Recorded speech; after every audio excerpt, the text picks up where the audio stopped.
Middle east में बढ़ते तनाव के बीच एक चौंकाने वाली स्थिति सामने आई है। ईरान ने स्ट्रेट ऑफ होर्मुज के पास कई देशों के जहाजों और सैन्य लक्ष्यों को निशाना बनाया है। रिपोर्ट्स के मुताबिक अमेरिका और उसके सहयोगी देशों से जुड़े जहाजों पर हमले हुए हैं और एक थाईलैंड का कार्गो जहाज भी मिसाइल हमले में क्षतिग्रस्त हुआ। कुछ पश्चिमी देशों से जुड़े जहाजों और विमानों पर हमले हुए हैं।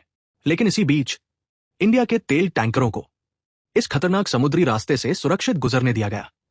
बताया जा रहा है कि भारत और ईरान के बीच कूटनीतिक बातचीत के बाद भारतीय जहाजों को रास्ता मिल गया। दुनिया के सबसे अहम तेल मार्ग स्ट्रेट ऑफ होर्मुज से दुनिया का लगभग 20% तेल गुजरता है और इस तनाव के बीच भी भारतीय जहाजों का सुरक्षित गुजरना दिखाता है कि दुनिया की राजनीति में भारत की कूटनीतिक ताकत कितनी मजबूत हो चुकी है। आज भारत सिर्फ एक देश नहीं बल्कि वैश्विक संतुलन की एक बड़ी शक्ति बन चुका है। ईरान ने यूनाइटेड स्टेट्स और उसके सहयोगियों को भी नुकसान पहुंचाया है।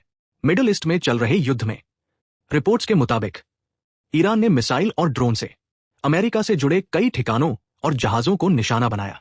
अब तक इस संघर्ष में कम से कम 17 अमेरिकी ठिकानों को नुकसान पहुंचा है, जो मिडिल ईस्ट के अलग अलग हिस्सों में स्थित है। बहरीन में, जहां अमेरिकी नौसेना का 5th फ्लीट बेस है, वहां भी ईरानी हमले में इमारतें क्षतिग्रस्त हुई और कई लोग घायल हुए। ईरान ने जहाजों और तेल मार्गों को निशाना बनाकर वैश्विक व्यापार पर भी असर डालने की कोशिश की है। हालांकि अमेरिका और उसके सहयोगी भी लगातार जवाबी हमले कर रहे हैं, जिससे ये संघर्ष और बड़ा रूप ले सकता है। कमेंट में बताइए, क्या ये वॉर सच में न्यूक्लियर बम के कारण हो रहा है या एप्स्टीन फाइल की खबरों को छुपाने के लिए इतने पैसों और लोगों की आहुति चढ़ाई जा रही है। आज मिडिल ईस्ट में चल रहे युद्ध ने एक और खतरनाक मोड़ ले लिया है।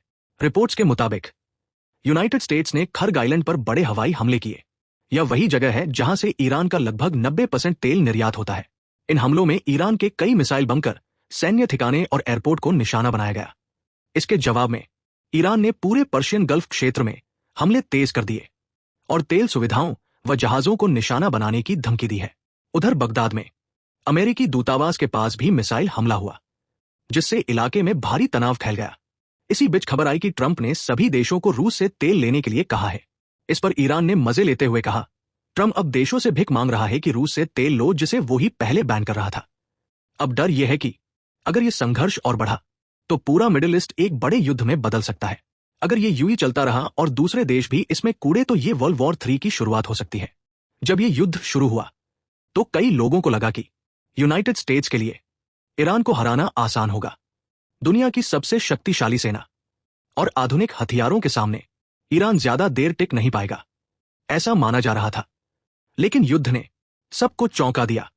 ईरान ने सीधे टकराव की बजाय नई रणनीति अपनाई, मिसाइल, ड्रोन और आर्थिक दबाव का इस्तेमाल। विशेषज्ञों के अनुसार ईरान की रणनीति एक वॉर ऑफ एट्रिशन है, यानी लंबा युद्ध लड़कर दुश्मन को थका देना।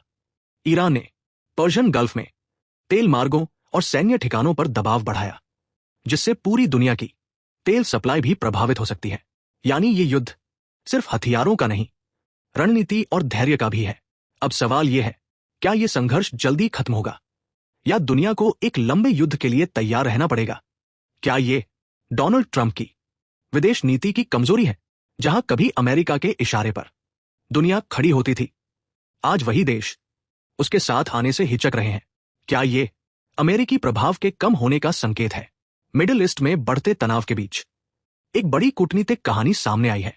नाटो यानी नॉर्थ अटलांटिक ट्रीटी ऑर्गेनाइजेशन एक सैन्य गठबंधन है जिसमें 30 से ज्यादा देश शामिल हैं, जैसे यूनाइटेड स्टेट्स, यूनाइटेड किंगडम और फ्रांस।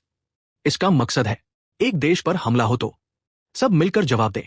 लेकिन हाल ही में डोनाल्ड ट्रंप ने नाटो देशों से कहा कि वे स्ट्रेट ऑफ होर्मुज में अपनी सेनाएं तैनात करें ताकि ईरान के बढ़ते प्रभाव को रोका जा सके। ध्यान रहे, दुनिया का लगभग 20% तेल यहीं से गुजरता है।